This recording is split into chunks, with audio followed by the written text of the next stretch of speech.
I'm Richard Swinburne. I was for some years professor of the philosophy of religion at Oxford, but I am now retired. Indeed, I have been retired for 18 years, but I still do a lot of philosophy. Okay, thank you. Dear Professor, I want to start the questions about philosophy itself.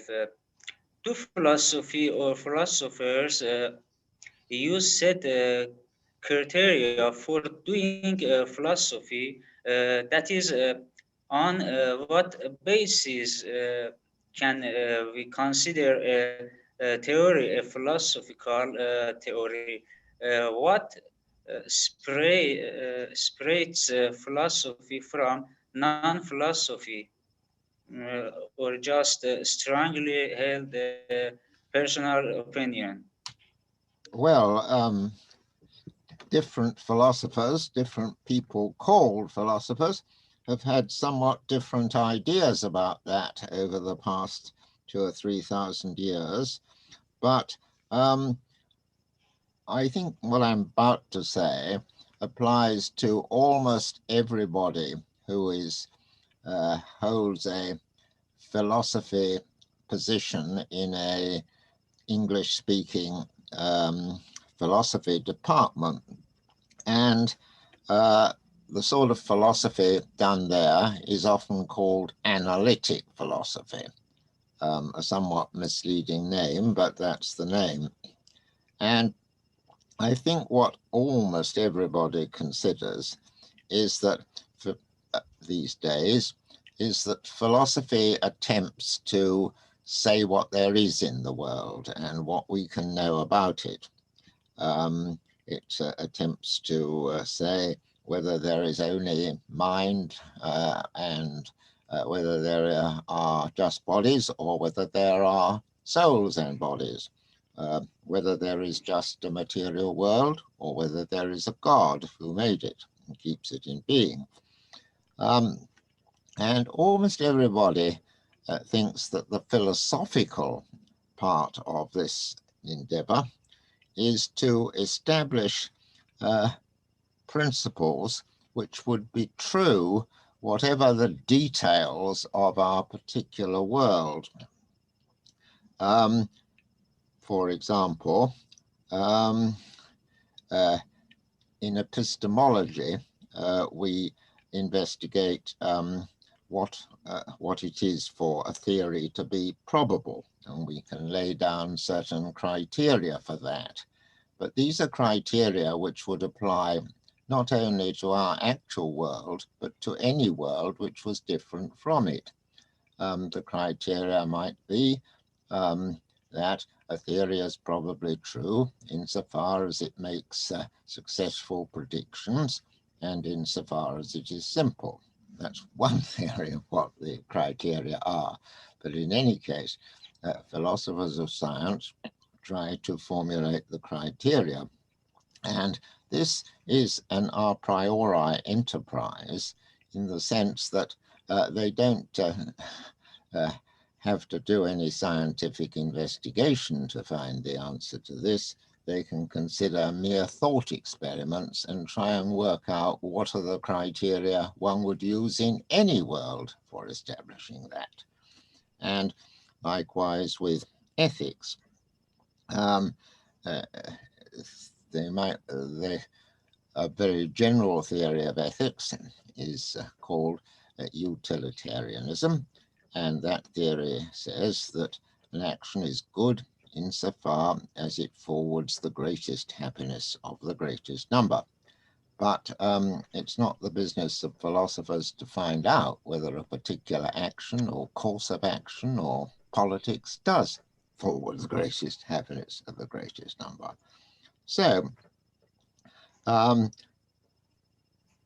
in general, philosophy seeks principles which can be discovered by pure reason and not by looking at the details of experiments. But there are, of course, borderline cases, and sometimes philosophy does approach things this way. It says, given the some general theory of physics or some particular historical discovery, what is the most probable theory of the world? And for example, it's, they might consider, given a certain theory of physics, does that show that the world had a beginning? And whether it does or not depend on what are the criteria for assessing scientific theories and what are the general principles for going beyond that.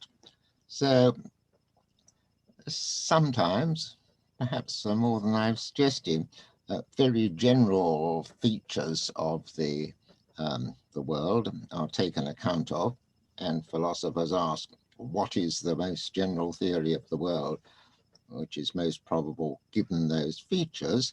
But they also, and I think more often, ask what is the nature of the world that can be established by pure reason? What are the criteria for a theory being probable, whatever the world is like? What are the criteria for true theory of ethics, whatever the world is like, and so on? So it's a more general enterprise than physics or psychology, and tries to establish general truths about the world, often truths which are would hold in any world, and sometimes truths hold in our world. Was that clear? Thank you. Thanks for your answer, dear professor.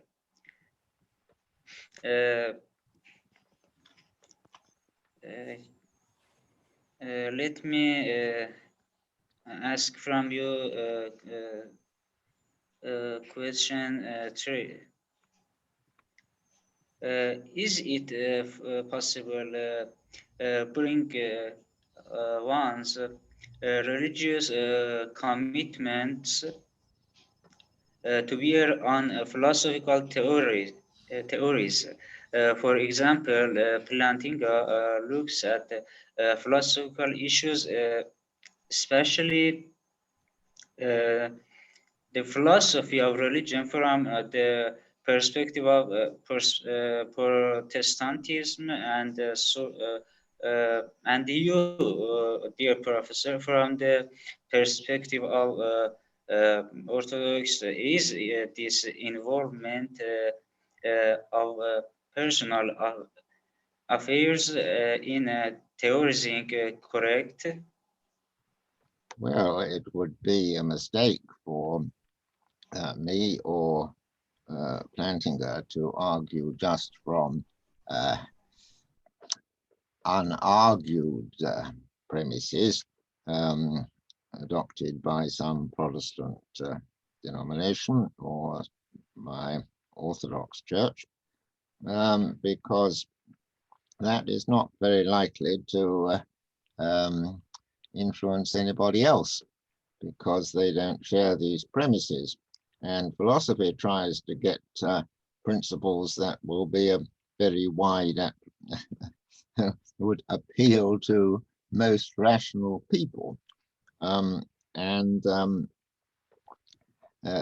So that would be a mistake. But of course, one can use one's philosophical tools to draw out some further consequences of a doctrine held by the Orthodox Church or a doctrine held by some Protestant group. However, that being said, of course, we all start from certain opinions, and but it's possible that these opinions can be justified by general principles. I think that the particular views of the Orthodox Church can be rendered probable on the basis of the evidence that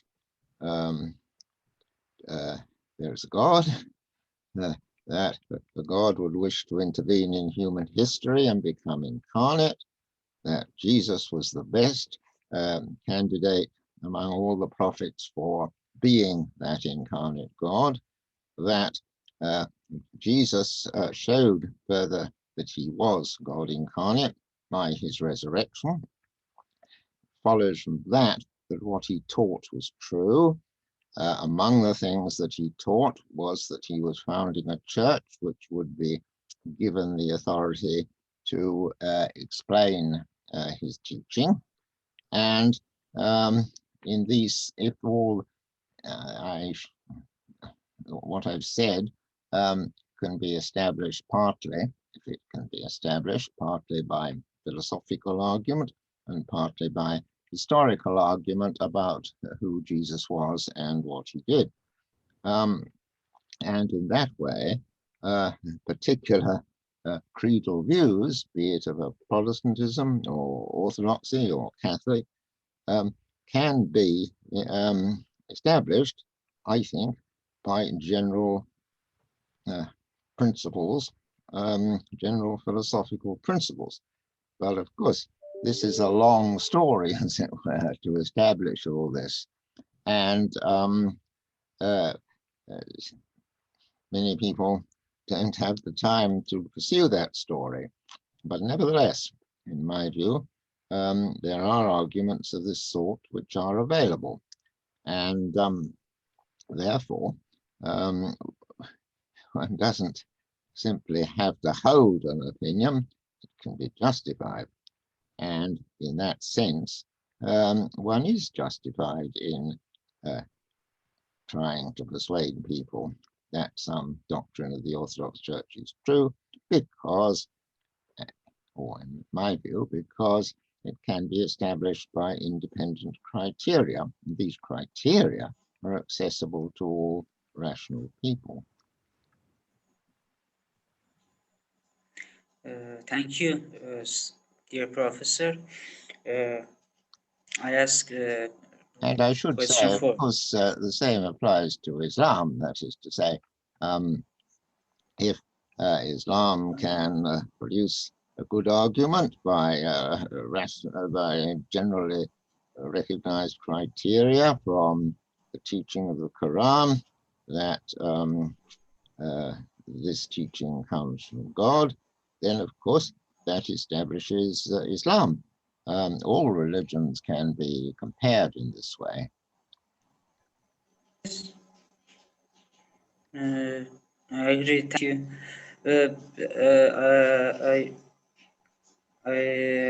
Let me ask a question for please. In Stace's book on mysticism and philosophy, he tried to draw the line between genuine religious and mystical experiences. On the one hand, and false religious and mystical experiences. On the other, he wanted to find common mystical experiences and characteristics in order to distinguish genuine experiences from non-genuine ones. Are there such components for philosophical theories in the philosophy of religion? Yes, I think there are very general criteria for assessing the validity of experiences. And I think the most important one is a principle which I call the principle of credulity. That is to say, it is always rational to believe that things are probably the way they seem to be. If it seems to you that you are listening to me, then you it's rational to believe you are listening to me. If it seems to you that it's dark outside, then it's rational to believe that it's dark outside. And if it seems to you that you are in touch with God in your experiences, then it's rational to believe that you're in touch with God in your experiences. But the principle of credulity, more precisely, says that it's rational to believe things are as they seem to be in the absence of counter evidence. That is to say, if there is reason to believe that by other arguments that there is no God, then one shouldn't believe any religious experiences. And if some purported religious experiences are contrary to the teaching of a religion, which is well established by the criteria I've already mentioned, then that is reason to suppose that it's false. For example, if someone has, and quite a lot of people do have, the experience that God is telling them to kill a lot of women, well, they are rational to believe that so long as there's not evidence against it. And the teaching of most religions says you mustn't kill people for no reason at all, e.g. just because they're women. And therefore, there is evidence against that being a genuine experience.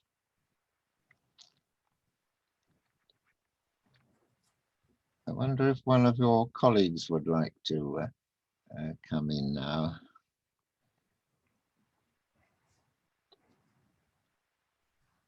Is it okay if people stop and ask questions?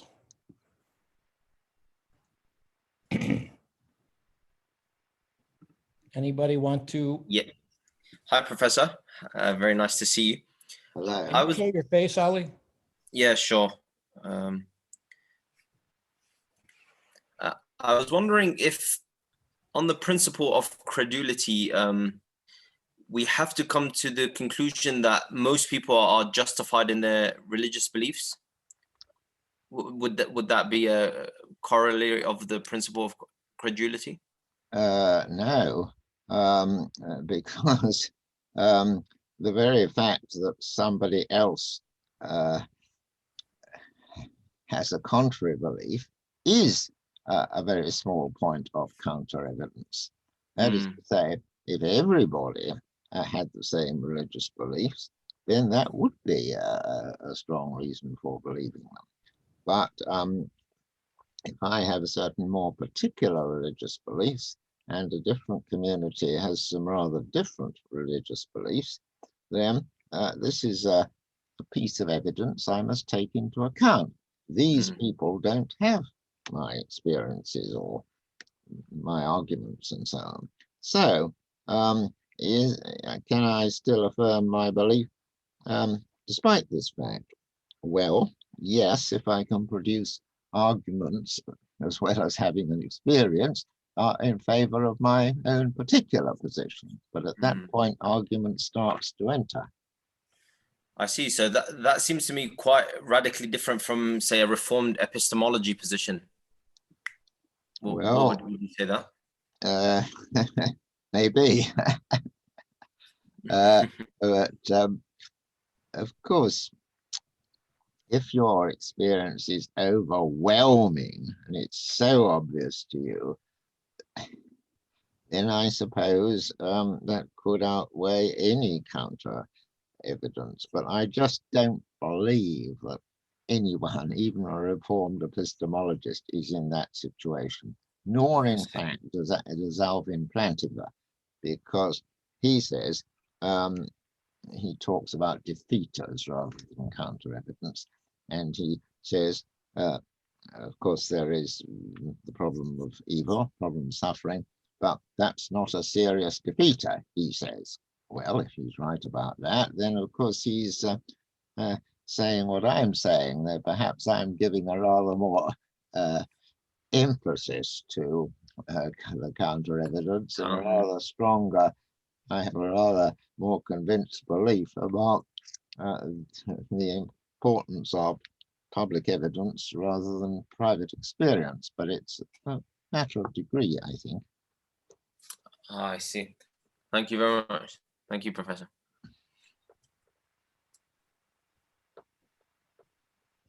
Anyone else?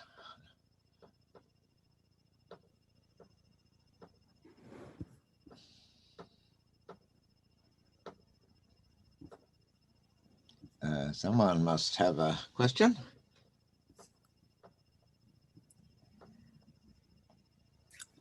Circular keep ask the questions.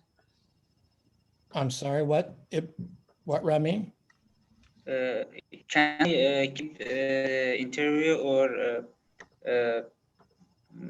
other friends have questions? Anyone Thank now, whether they're from Iran or anywhere else. There are people from Iran. There are a lot from Turkey here today. Oh, I mean, and Turkey. Yes. Ali is British. There's at least one Pakistani. Yes, sure. So what I meant is that anyone who is not from the Anglo-American world is welcome to ask questions.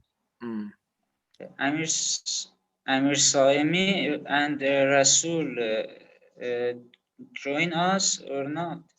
I can see. Yes, I know Rasul. He spent a time in Oxford. I don't see Rasul here. Yeah, I don't think he's in. Busra, do you have a question you'd like to ask? I have question. I have question. I have 3 questions. I want to ask. Go on. If the other friends don't question.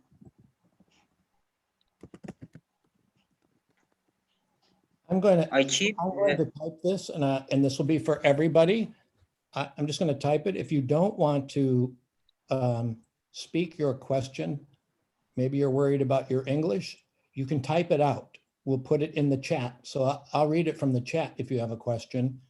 And if you just have anything you want to ask Professor Swinburne, I know many of you have read his work. So if there's a question you want to ask that isn't directly related to what we've covered so far, don't be afraid to ask, but you can type it if you like as well.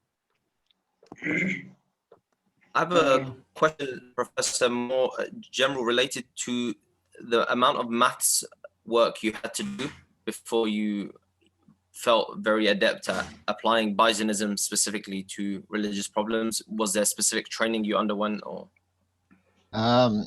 It's quite true that when I started my schooling I didn't learn much science or maths at the particular school I went to. When I started to become interested in philosophy and started to consider these big questions, it seemed to me that science was becoming the paradigm of knowledge in the modern world. That is to say, outside narrow philosophical circles, people were saying, well, if scientists have proved it, it's true. And therefore, I thought, and the way, I should say, the way philosophy was taught at Oxford when I was an undergraduate didn't really take account of this. Philosophy of science was not, didn't play much part in the syllabus. But I saw that it ought to, and therefore I set about learning some. And I was fortunate because I had after getting my first degree and getting a graduate qualification in philosophy, and also getting a diploma in theology, I had 2 research fellowships from different institutions in which I could do more or less what I wanted. And therefore, I did take quite a bit of trouble to learn quite a bit of science and the relevant parts of mathematics. My first book on space and time involved quite a lot of discussion of the special and general theories of relativity. And I worked hard at that in order to understand that, just as an example of a serious, big, modern scientific theory. But I also saw that the criteria for judging when a theory is probable or not probable could be rather cleverly captured by what was then called confirmation theory, that is to say, the probability calculus treated as a calculus for assessing the probability on evidence of some proposition.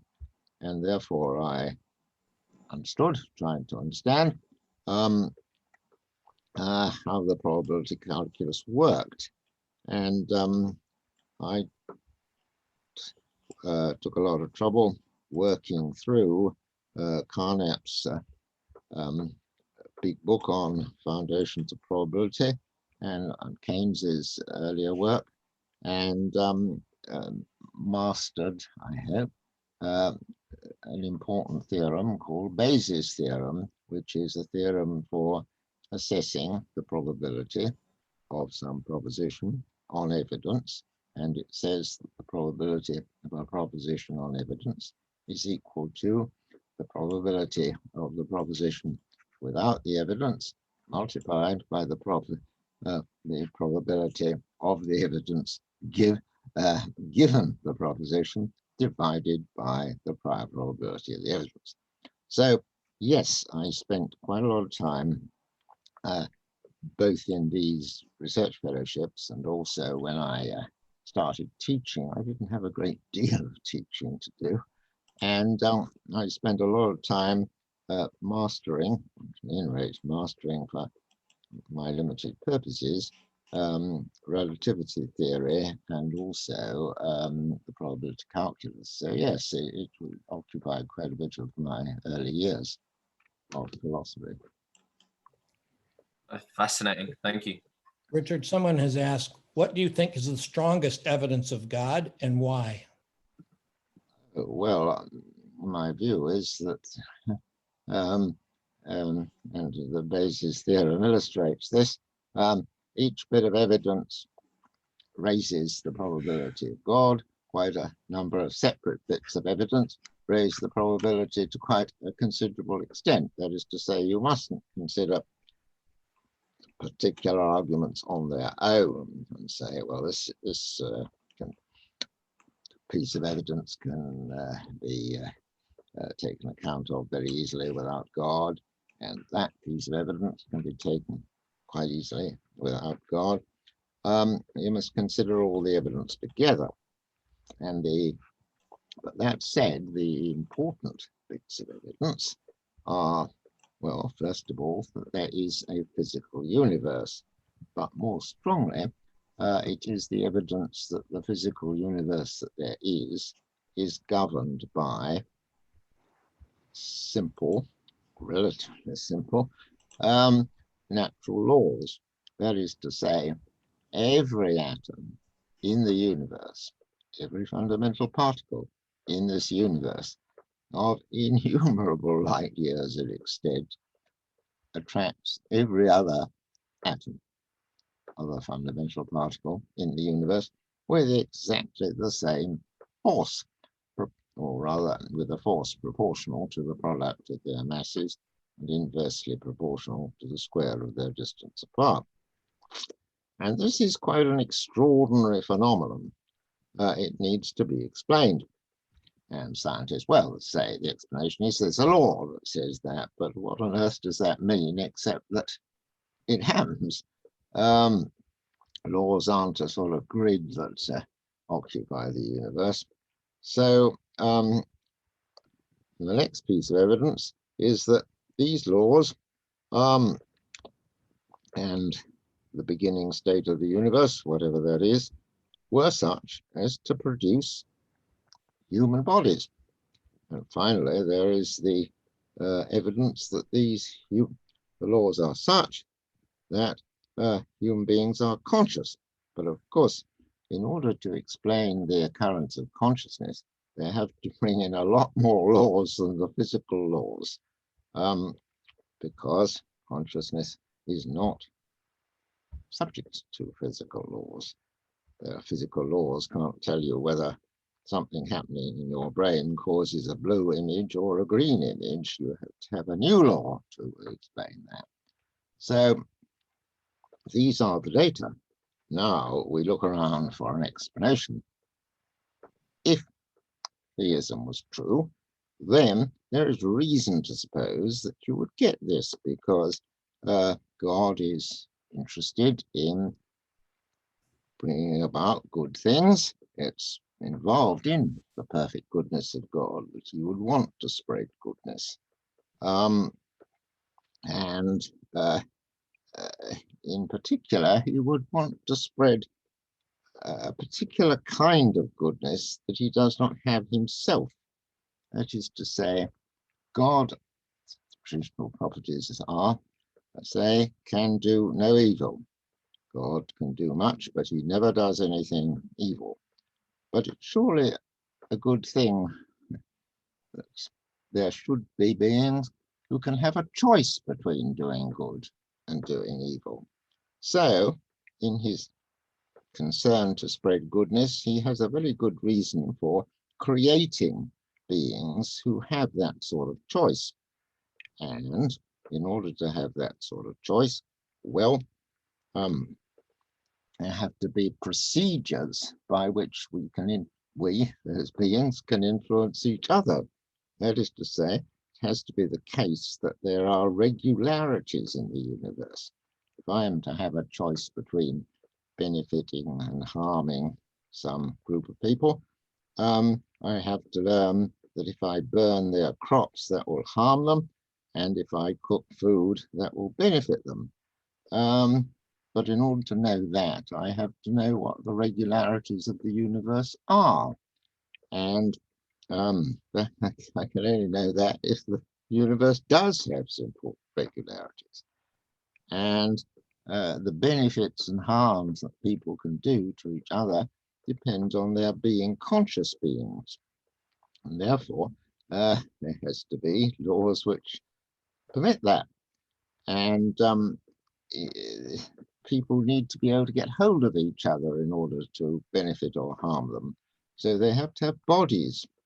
If I was just a disembodied spirit and you were just a disembodied spirit, there wouldn't be any procedure for me harming or benefiting you. But if I have a body, I can harm you by harming your body or benefit you by benefiting your body. So all of these things, these pieces of evidence, are involved, might not necessarily, but might well be expected to follow from there being a God. But then there's not the slightest reason to suppose that they would occur if there is no God, and therefore they form strong evidence for his existence. That is the basic structure of what I've argued for over many years. Richard, we have another question. What do you think about Quentin Smith's anti-cosmological argument? And same person asked, how is it possible for a timeless being to make causes in time? Wait a minute, let's take one by a time. And I'm afraid I don't remember Quentin Smith's argument, so perhaps someone could repeat it to me.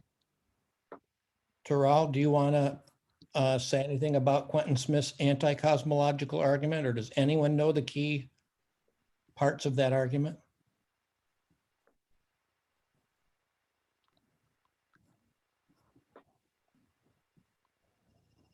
Anybody?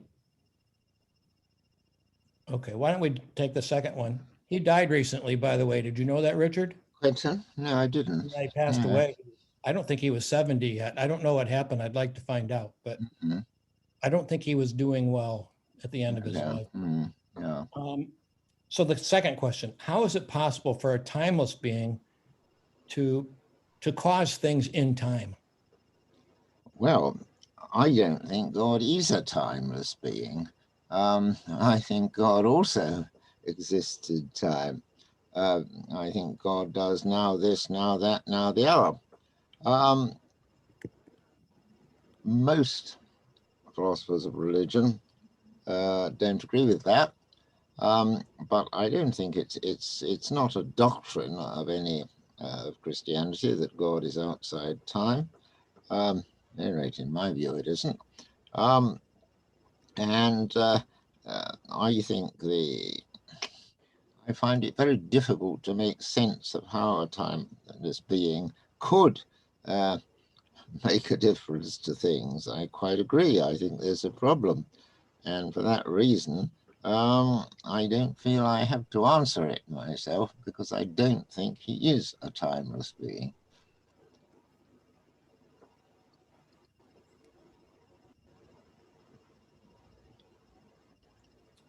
All right, why don't we go back to you, Rامین? Do you want to ask another question? I have a trick question. Can I ask? Yeah, go ahead. One at a time. Okay. Dear Professor Swinburne, in your opinion, what position of Islamic philosophy and Islamic philosophers in the history of philosophy? How Muslim philosophers helped in the development of philosophy or not? What factors do you consider to be the cause of the stagnation of Islamic philosophy and the lack of dynamism in Islamic philosophy? Does philosophy in the present age mean Western philosophy? Well, historically, there is no doubt that it's usually called Arabic philosophy, but I'm quite prepared to believe that most of its important philosophers came from what is now Iran. And there's no doubt that Greek philosophy was developed by Iranian philosophers, and it was their work which handed on that Greek thought to the Western philosophers of the Middle Ages, and also Eastern Christian philosophers. I can't pronounce the names properly, but of course, Avicenna, Al-Farabi, and such like. And the Western philosophy of the Middle Ages, which was a very sophisticated Christian philosophy from Anselm, and in particular Bonaventure, Aquinas, Duns Scotus, paid considerable attention to this Iranian or Arabic philosophy, and answered some of its points. So it has been crucial, that period, in our terminology, from the 6th Christian century to the 10th Christian century, philosophy was centered in what came to be the Islamic world. As regards the present, I'm afraid I just must profess ignorance. I really do not know enough about what Islamic writers are saying now, but clearly whatever they are saying, we are not paying attention to it, and most people in the world are not giving it attention. Now, that may or may not be deserved, but it isn't central to the philosophical discussion. Your last sentence was, does philosophy in the present age mean Western philosophy? Well, not necessarily. There is Eastern thought, and even in the West, there are two streams of philosophy, what is called analytic philosophy and what is called continental philosophy. Continental philosophy being philosophy as, until recently, it has been taught in France, Germany, Italy, Spain, and countries dependent culturally on them. And on the other hand, analytic philosophy has been the philosophy of the English-speaking world. That situation is changing a bit, and I don't want to be a triumphalist, but apart from France, analytic philosophy has penetrated to a considerable extent in the other countries of continental Europe. And at the moment, that is the growing school of philosophy, rightly or wrongly. We have a question from someone else. What do you think about knowledge arguments for mental entities such as Mary's room, and also physicalist response to it? What do I think about knowledge arguments? Yeah. Somebody born blind can't know what colors are. Is that or the point? Like in Mary's room argument that Yes. she's in a room that's all black and white, and could she know what color is just by knowing all the physical properties? And then he said, what about physicalist responses to it? Well, of course, on the side of those arguments, I am a dualist, and a more extreme dualist than that. Of course, to my mind, conscious thoughts are not the same event as physical events. And I don't think much of physicalist arguments, but if you like to give me one, I could say what I think of it. I mean, there is, for example, Papineau's view that talk about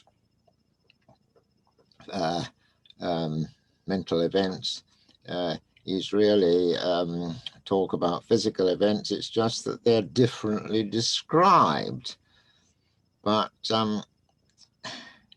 does that mean that, I mean, if the description is a description of the same event, then presumably the occurrence of the one entails, it's part of the meaning of the occurrence of the other, and conversely.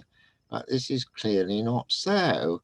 Someone could know everything that's happening in the brain, and a visitor from another planet could know everything that's happening in our brain and reasonably ask, well, does this person feel anything when I stick a pin into him? It's that form of physicalism which says that really mental events are the same as physical events. Seems to me so bigoted and so refusing to look the obvious data in the face that I don't know what to say about it more than that. So I'll just do the add-on one. Maybe I don't know about J.P. Moreland's argument from consciousness. Maybe you know it, but I think the point is, do you think arguments from consciousness, this is the point I think they want to ask, help to show that there is a God? That's the question the person wants to ask. Yes, they're a part of a cumulative case. Sure, I mentioned that earlier. God has a reason for creating, as I suggest he does, free beings who can choose to benefit or harm each other. Then the benefit or harm consists in giving them pleasant or unpleasant experiences. And this means causing events to happen which are other than the events of the ongoing physical world. So yes, I mean, if there was no God, there would be no reason, even if there was a physical world well ordered, there would be no reason to suppose that it would throw up consciousness. There might be a reason, of course, formed by a theory of evolution, to suppose that it might throw up complicated organisms who would react in ways which are similar to the ways that conscious beings react. Yes, but they wouldn't be conscious beings unless there are further laws which dictate how a particular organization, brain organization, will give rise to thoughts, pains, beliefs about how to benefit or harm people, desires to have certain sorts of sensations, and so on. So it adds to the cumulative case for God. Rامین, do you want to ask the next question? Okay. Okay. Dear Professor, what do you think are the most important issues in philosophy? Which issues are you most important in? Well, interested in. Interested in. Well, I'm interested. Which issues are you most interested in? Well, I'm interested in all the most general issues, about the nature of the world and what there is that there are. But clearly the sort of work I've done is mostly relevant to religion. But then most big philosophical problems which aren't overtly about religion are crucially relevant to it. In particular, mind and body. If we were all physical beings, as I say, that would be less of an argument for God. But also free will, very important issue, because our worth, as I've suggested, consists in us having free choices. Now, mind and body and free will aren't usually classified as part of philosophy of religion, but and the people who work on them aren't necessarily aren't normally interested in religious matters, but they are relevant to religion, very importantly relevant to religion, and I'm interested in them for that reason, but also just because they are big issues. And then ethics, clearly, what is important in the free will that we have is that we can choose between doing what is good and doing what is bad. But that's only a choice if some things really are, some actions really are good and some other actions really are bad. And therefore, this entails moral realism, that there are truths about what's good and what's bad. And so that leads to, in that case, how can we know what they are? And that leads to the general discussion of the criteria for showing that some actions are good or bad. And that's important to religion, first, because if there weren't any such criteria, then it wouldn't matter much whether we did what is good or bad.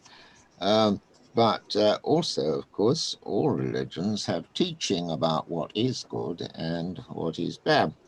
And therefore, one is interested in how that teaching can be justified. And so the whole of ethics begins to come into being relevant to religion. And most other central issues are in fact relevant, related to religious issues. So these are the things that I've worked directly on the existence of God and what God is like, and how he can become incarnate in the world, or whether he can become incarnate in the world, what would be evidence that he did. And I'm interested in whether humans have free will, whether minds are separate from bodies, and not merely in the sense that whether mental events are separate from brain events, but whether we essentially are two parts. Each of us is soul plus body, a separate part of us, and that I believe I've argued for. And I'm interested in these general issues of ethics. I'm doing a bit of work on them at the moment. That's it. So this is in the area of ethics. Someone asked about are good and evil. Someone asked, how should we respond to arguments from evil, which are based on pointless evil, like William Rowe's arguments? Yes, well, the problem of evil is, of course, the most serious problem for theism. The objection is, how would a good God, why would a good God create pointless evil? And my answer is, God might allow somebody else to bring about pointless evil. He might allow us to bring about some suffering which has no further point. But the point is, he's allowing it. He's giving us the choice. And that is a good, because it's a good that we have the choice, even if the choice results in a pointless evil. But with that exception, I don't think there are any pointless evils. I think all the evils are ultimately either ones that he allows, permits, and so the pointlessness arises from our choice, which he gives us, or there are other good consequences which are made possible by those evils. We could discuss particular cases, certainly, if you want, but that would be my general answer. You think there are pointless natural evils? Rowe especially. Yes, he does. He cites the example of the fawn caught in a thicket. And he says, what's the point of that? Well, I think animals, they don't have free choice, but they do have worthwhile actions, which they do. And an animal's action is worthwhile if it is saving his own life, or saving the life of his offspring or of his fellow animals. Just compare a world where all that animals were allowed to do was simply eat grass, and compare that with a world where many animals are ones who hunt to get their prey, who nurture their young, who struggle to save their fellows, and so on. They work, and their work brings benefit to themselves and others, and that's good for them. Now, bearing that in mind, the fawn caught in a thicket, well, firstly, he struggles to get free, and that's good that, he can do something. He may or may not get free, but he's an agent, and agents, it's good for people to try to achieve things. And it's good for animals to try to achieve things. Also, of course, other animals can see that he's caught in a thicket, and they can sometimes do something about it, because they do. They try and help each other. But also, of course, they can notice that he's caught in a thicket, and that will warn them not to get caught in thickets in future. And so he is the vehicle of knowledge for them and helping them to get out of their difficulties. So in the end, there's a point in these things. Of course, if animal suffering was as bad as human suffering, then you might say the point wasn't really worth it. But I don't think animal suffering is as bad as human suffering, and I think that's what as I read it, the neuroscience shows. Start with, I don't think that the only animals which have conscious lives are the vertebrates, I think, because only they have brains that are in any way like ours. And the only reason for supposing any being is conscious is that it has brain like ours. It's not the fact that they act in ways that imitate ours, because that could happen as a result of causes which are in no way conscious. And then, if it's true that we suffer a lot, and if it's true that as you go down the evolutionary scale, must be true, as you get near to the invertebrates, as it were, you get brains that are less and less and less like ours. It must be the case that their feelings are less and less intense than ours. And indeed, there are different structures in the brains of us from what there are in the brains of other mammals, in the way that the nerve fibers which are responsible for pain are connected to the brain. And so I don't think, for these reasons, that animal suffering is as big as human suffering, but it is suffering, and there is a point in it. All right, good. So I'm gonna ask one more, and then we'll go back to Raamin. Do you think Yes, is I shall have to finish. We talked about 45 minutes, and it's when do you there's somebody coming to see me at 5:30 because I misunderstood. Well, there was a misunderstanding about the time, but just a couple more if we could. Okay. Do you think evolution is at least some evidence against theism? If so, how strong? No, I don't. I think it's a divinely ordained process. Animals are good things. Plants are good things. Now, the only way in which it could be evidence against are it involves if it involves animal suffering, when individual animals are caused to suffer, but as it were, we've talked about that. And of course, it also involves the elimination of different species. I can't see why that's any great harm.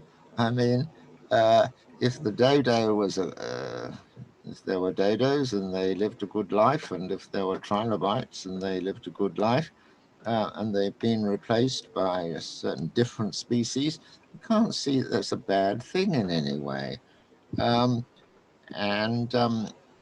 Clearly, as evolution develops towards us, we get more complicated animals, and they are better than the less complicated ones because they don't merely have sensations, they have beliefs, they have desires, they can alter them, and of course, for that reason, if they suffer a bit more. But all of these things are good. I don't see any reason to say that it's an objection. How about human evolution, Richard? A lot of Muslim scholars aren't opposed to evolution, but they do oppose human evolution. They think that God was created from the dust, that human beings are so unique they couldn't have come about by, or God was created from the clay. Sorry, humans were created from the clay by God, and that humans are so unique they couldn't have come about as a result of evolutionary processes? Well, I think human souls have characteristics, a particular characteristic which no animal soul has, and that is what the evolution of humans involves. I think bodily, our bodies are gradual products of evolutionary process, but there clearly is stage, and the stage is when the first being on this chain understood the difference between good and bad, and understood that they have a choice between good and bad. And that clearly this must have happened. There must have been a first one, because a few billion years ago there were no such beings, and now there are, so there must be a first one. And that is the story which is told in somewhat metaphorical terms, no doubt, in the story of Adam and Eve. They discovered free choice, and that is what makes us different from the animals, that we have a free choice between good and evil. The animals don't have a free choice. They may do good naturally or evil naturally, but they don't have a choice, and they don't realize that some things are good and some things are bad. And that is what makes us unique. Can I ask a question? Sorry. Yeah. Dear Professor Raamin, and thank you very much for this great interview. So I just want to follow up like Kelly's question. Do you think human souls can be a product of like Darwinian evolution, or at least atheists like a Christian or Muslim should believe in a guided evolution, or somehow evolution with like divine intervention kind of? Do you think like if you're atheist, you should believe that evolution is guided by God, or can atheists coherently believe in like completely Darwinian and like completely includes like complete randomness, that kind of evolution? Can Yes, I see what you mean. Well, all laws of nature are only operate because God conserves them in being. So whatever laws operate to lead to us, God is responsible for the laws. Does he? So the question is, does he sort of have to do something which is not in accordance with the laws in order to bring about human souls? I don't know, but whichever answer I give, he is involved in it.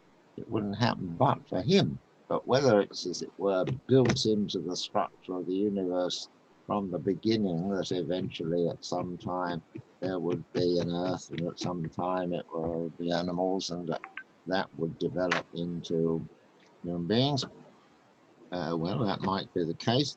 I think there is enough, as it were, chance in this procedure, so that he would probably have to need to intervene. But I don't see either answer as in any way putting God out of the picture. I see. Thank you. Richard, we're well after 5:30 your time. I think probably this is a good place to stop. Is that okay with you, Raamin? Okay, I have the last questions. The names of the 10 books. Can I ask this question? Yeah. It's a little question.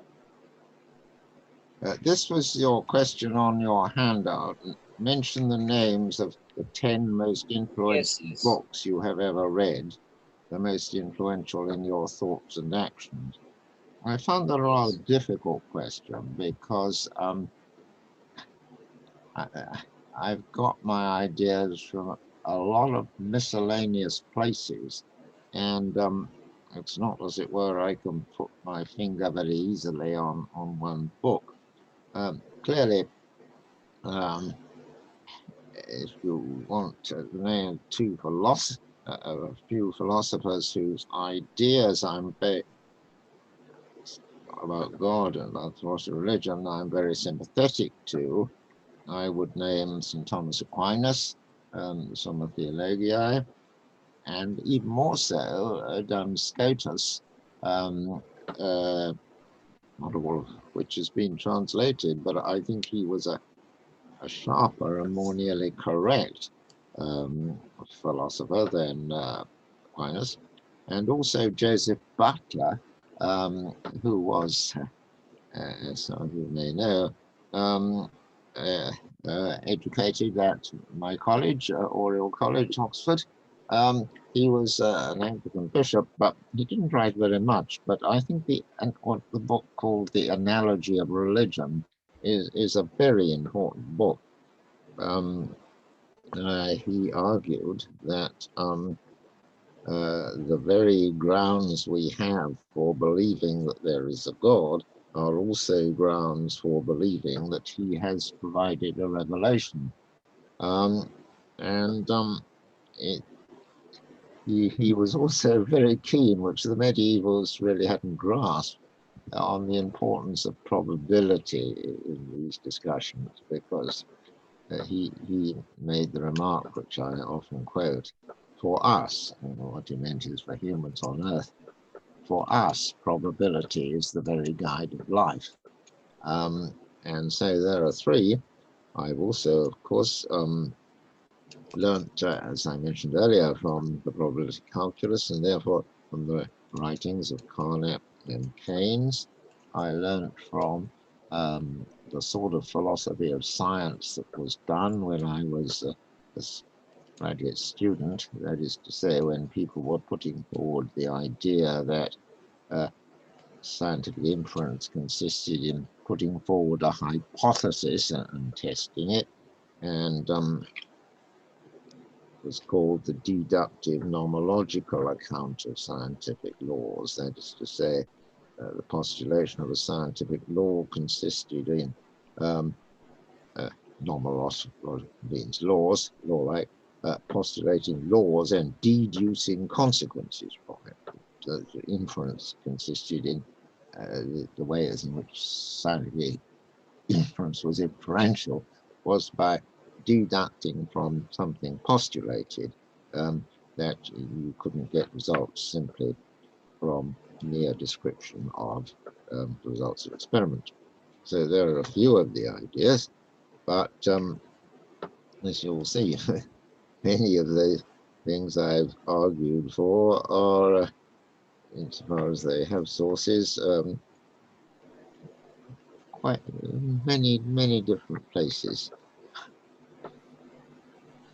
If you have time, Busra Nurtutuk would like to ask a question. Okay. Are you turned on, Busra?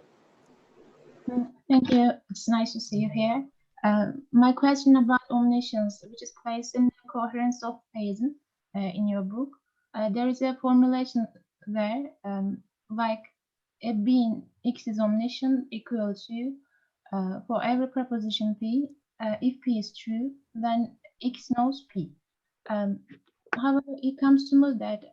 Sorry, I haven't quite followed you. Maybe your accent's a little difficult for me. Could you say that a little more sharply and clearly? Okay. There is a formulation in the coherence of theism, which is about omniscience. About omniscience? Yes. Yes. A being X is omniscience for every proposition P. Yes. If P is true, then X knows P. I have a problem in the premise of if P is true, because knowing everything does include every proposition true and false things. I don't know. However, this true proposition may be reduced to divine I think knowledge. I'd better find the passage. In the chapter on omniscience, I started off by considering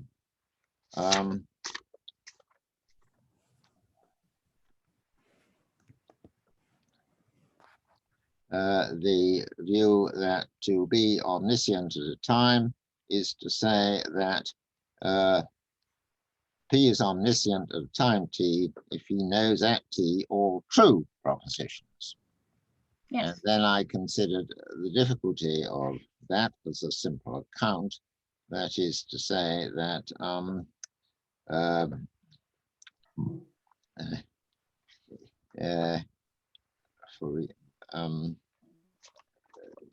some of the things we know, we refer in them to individuals by indexical expressions. An indexical expression is one which picks out an object or a time by their relation to ourselves. So the word I is an indexical expression. So if I know that I am now talking to you, does God know that I am now talking to you? Well, clearly God doesn't know that proposition expressed in that way, because only I can know that I am talking to you. So the formulation of omniscience has to be a little more careful. And I then say that the best way to put it is to say that an omniscient being knows of all true propositions, that they are true. So God knows of the proposition, I am talking to you, that it is true, but he doesn't know it by being in the form of the sentence which I have uttered. So that's the first stage. And then I go on to discuss the problem of the incompatibility of omniscience and free will, which is not, I think, what you're asking about, right? Okay. Was the first half of what I've said, was that what you were wanting to know? I wanted to know that the sentence of if P is true does include it every true proposition reduce divine knowledge to justification or not? Oh, is it is knowledge, God's knowledge, justified true belief? Is that the question? Yes. Yes, but God's justification is infallible, ours is not.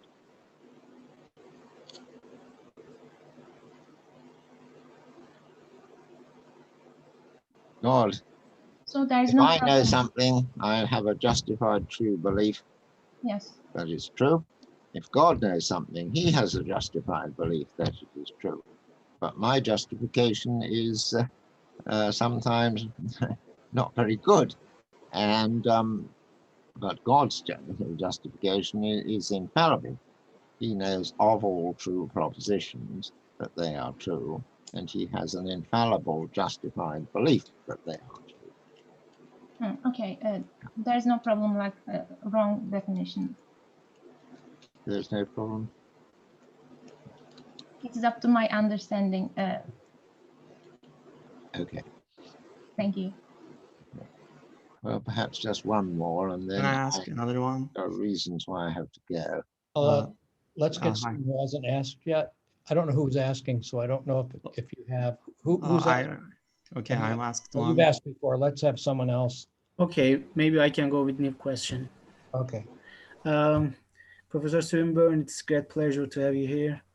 And I am a PhD candidate and studying on agnosticism. And my question is on whether peer disagreement can be a justification for agnosticism.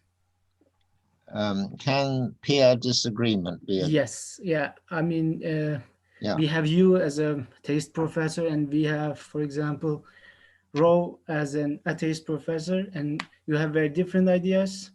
I mean, a scholar can take an agnostic position, reading both of you, you know? Well, if you know nothing else about the subject except that one eminent person says this and the other eminent person says that, then indeed it's a justification for agnosticism. But you are seldom in that situation.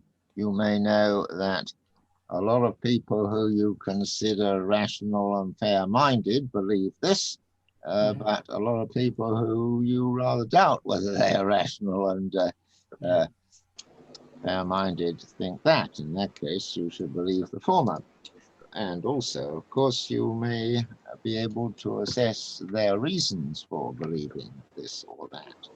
And in that case, the balance of probability will incline you to believe either this or that. It's only, I think, in the extreme case where the numbers are the same on both sides and the trustworthiness are the same on both sides and the rationality is the same on both sides, and you haven't got any other reason for believing the proposition except these people have their views, then it is a justification for agnosticism, but not, I think, otherwise. Yeah, thank you so much. Yeah, I just want to ask if it's... Alper, there still are a couple more people that have questions. Okay, well, yeah. Should we close it here? It's just, I promised somebody that I thought it was starting at 4 and they had it distributed. Therefore, somebody was coming to see me around this time. It's a person I don't want to put off, but I can't ask this person to wait at the house because of all the complicated rules about not. No, it's okay. It's a good place. We are now subject to all sorts of rules about not letting other people into our house. So if you'll excuse me, I must break off now. But if anyone has a short question that I might be able to answer, perhaps they could send me an email. Sounds good. Thank you, Richard, for taking part in this today. Well, thank you very much for listening. I appreciate your interest. Thank you. Thank you, dear Professor. Dear Professor, can you write the name of 10 books and email me? Can I write? Name of 10 books, write and email to me. Send to me. He wants you to send him an email with your 10 top books. Oh, I see. No, I'm not going to do that. I mean, because I don't think I could name 10 top books. I've named 5 or 6 different influences, and I really would be hard put to it to find among all the books I've read, and more importantly, all the other articles that I've read that are in any way more influential than others. But Aquinas, Scotus, Butler, Carnap, Keynes will do. I'll give you those names, Rambin. All right. Thank you. Okay. Thank you. Thank you very much for listening. Thanks. Thank you very much. Okay. Bye. Bye. Thank you.